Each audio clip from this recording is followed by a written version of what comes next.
History remembers those who wielded power with an iron fist. Some, feared beyond comprehension, left a trail of destruction so brutal that their names are forever etched in infamy. In this series, we uncover the lives of the most ruthless dictators the world has ever seen, figures like Adolf Hitler, Joseph Stalin, Pol Pot. I have only come here for 5 minutes.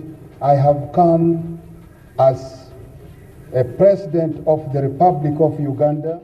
And today, we begin with one of the most unpredictable and brutal of them all, Idi Amin. From a soldier in the British colonial army to the merciless ruler of Uganda, his rise to power was as swift as it was terrifying. But how did he get there? And what led this man to become one of the most feared leaders of the 20th century? Welcome to Shadows of Tyranny, where history's darkest chapters come alive. Join us as we journey back in time to uncover the ruthless leaders and chilling events that shaped the world. Idi Amin's early life is shrouded in mystery. Born around 1925 in Kiboko, Uganda, details about his childhood are scarce.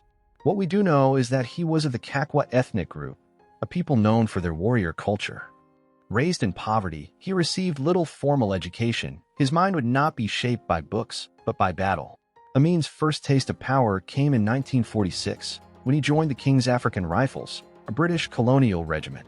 Standing at 6 feet 4 inches, his imposing stature and brute strength made him a natural fit for the military. He quickly earned a reputation as a fierce fighter, loyal to his commanders but ruthless to his enemies. He fought for the British in Kenya during the Mau Mau uprising, where he gained first-hand experience in brutal counterinsurgency tactics. But Amin was not just a soldier, he was a man who understood the power of fear. His superiors recognized his brutal efficiency, and by the early 1960s, he had climbed the ranks to become one of Uganda's most formidable military officers. By this time, Amin had developed a reputation for his unwavering loyalty and his ability to carry out orders without question. But behind this image of a dutiful soldier was a man with ambitions far greater than mere military service. He observed how power was wielded, how alliances were forged, and how ruthlessness was often rewarded. He was learning the art of control, an education that would soon serve him well in his quest for dominance. In 1962, Uganda gained independence from Britain, and Amin saw an opportunity. He aligned himself with Prime Minister Milton Obote, helping him consolidate power by violently crushing opposition. Obote rewarded his loyalty, promoting him to deputy commander of the army and eventually making him the chief of staff. But Amin was not a man to serve under another for long. By 1970, suspicions began to rise. Amin was amassing power within the military, forming secret alliances, and moving money through corrupt channels. Obote, once his ally, now saw him as a threat. But Amin was always one step ahead.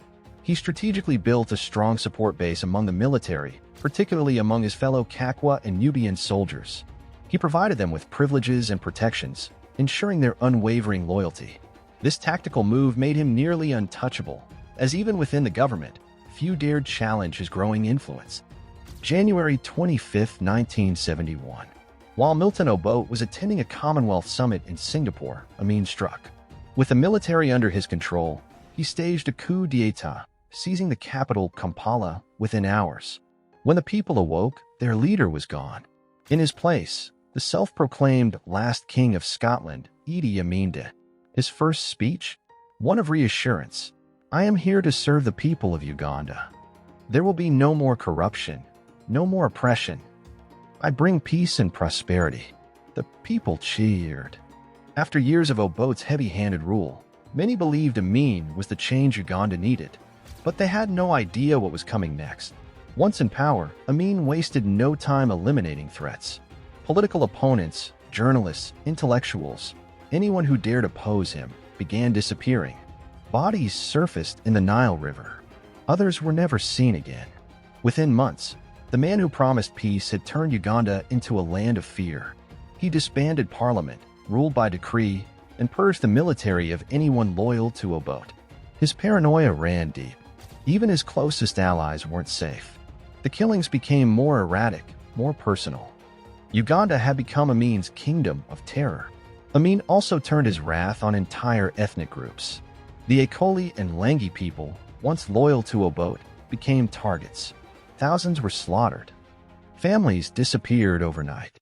The once hopeful nation was descending into chaos. His delusions of grandeur expanded. He awarded himself extravagant titles, calling himself His Excellency President for Life, Field Marshal Al-Haji Dr. Idi Amin Dada, VC Diso MC, Lord of all the beasts of the earth and fishes of the sea.